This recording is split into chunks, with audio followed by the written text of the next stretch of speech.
Bayrak var mı elinde?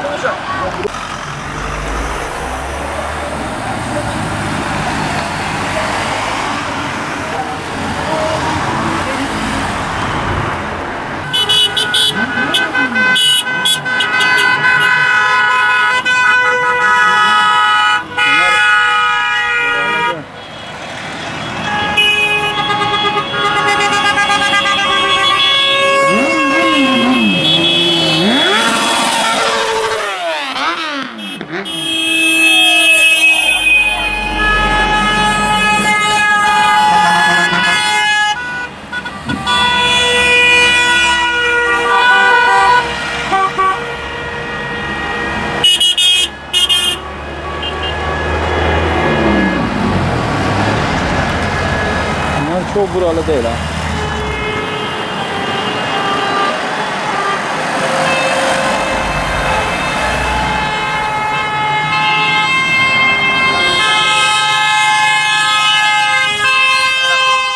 Yaşadığımız asır maalesef bir insanın bünyesinin kaldırabileceğinden çok daha fazla kan ve gözyaşına sahne oluyor.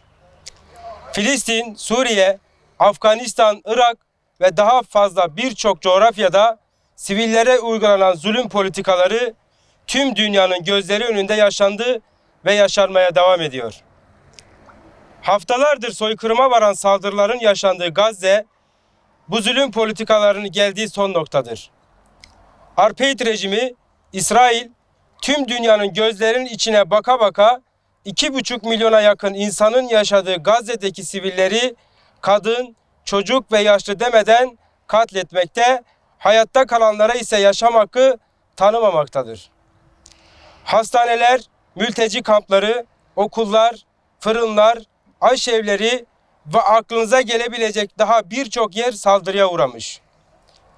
Gazze'deki altyapı ve üst yapı işgalci İsrail tarafından tamamen çökertilmiştir.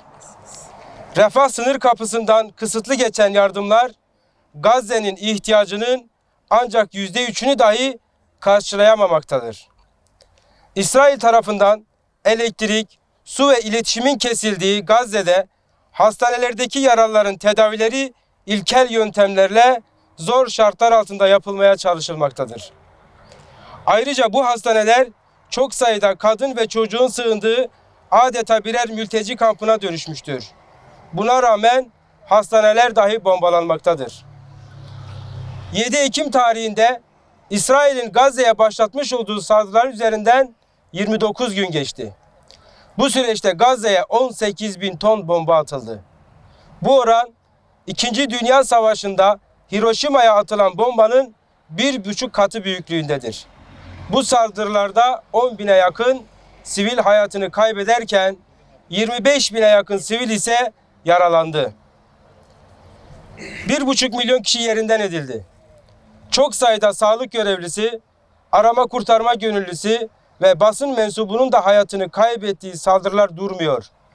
Şiddeti ise her geçen gün daha da artmaktadır. Ne Gazze ne de Filistin sadece bugünün meselesi değildir. İsrail'in soykırım politikaları Asya'dan Avrupa'ya, Amerika kıtasından Afrika'ya kadar din, dil, ırk farkı gözetmeksizin ben insanım diyen tüm dünyadaki vicdan sahiplerin tepkisine yol açtı. Dünyanın dört bir yanında kitlesel eylemler yapılıyor. Türkiye'de de 81 ilimizde 28 gündür Gazze için ayaktayız. Milyarlarca insanın haykırdığı İsrail zalimdir söylemi ise maalesef dünya barışını sağlama görevini üstlendiklerini iddia eden Amerika, İngiltere, Fransa, Almanya ve İtalya gibi birçok Batı ülkesinin yöneticileri tarafından duymazdan gelinmekte. İsrail'e bebekleri ve kadınları katletmesi için tam destek verdikleri görülmektedir. Ukrayna'daki sivil ölümlerini bahane ederek tüm dünyayı savaşa sürüklemeye kalkan Batı dünyası bugün sadece 28 günde 10.000 kişinin katledildiği Gazze'deki çocukları terörist ilan etmektedir. Amerika'nın Irak, Afganistan ve Suriye'de yakın tarihte işlediği katliamlar unutulmamıştır, unutulmayacaktır. Bugün de aleni desteğiyle Gazze'deki katliamın bir numaralı sorumlusu İsrail ile birlikte Amerika'dır. ABD'nin İsrail ile başını çektiği şer ittifakı, Türkiye'nin de içinde bulunduğu coğrafyadaki birçok ülkeyi işgale teşebbüs etmektedir. Sivil akıl her şeyin farkındadır. Sivil vicdan ise her ülkede, her şehirde, her caddede, her sokakta en gür şekilde gerçekleri haykırmaya devam edecektir. Bu amaçla ABD, İsrail ve onların taşeronluğunu yapan ülkelerin yöneticilerine meydan okumak için bugün İstanbul'dan ve Türkiye'nin dört bir yanından yola çıkıyoruz. Rotamız İncirlik, yükümüz insanlık olacak. İstanbul'dan hareket eden konvoy olarak bugün Kocaeli'ne ve Ankara'ya, yarın ise Konya'ya uğrayacak. Türkiye'nin dört bir yanından gelen binlerce araç, on binlerce vicdan sahibiyle pazar günü saat 14'te İncirlik üssünde buluşacağız. İnanıyoruz ki bizim bu hareketimiz dünya genelinde Amerika'nın başındaki kuklaların ve taşeronların layık oldukları muameleyi görmeleri için bir kıvılcım olacaktır. Bu kıvılcım ise Filistin için bir özgürlük ateşine dönüşecek.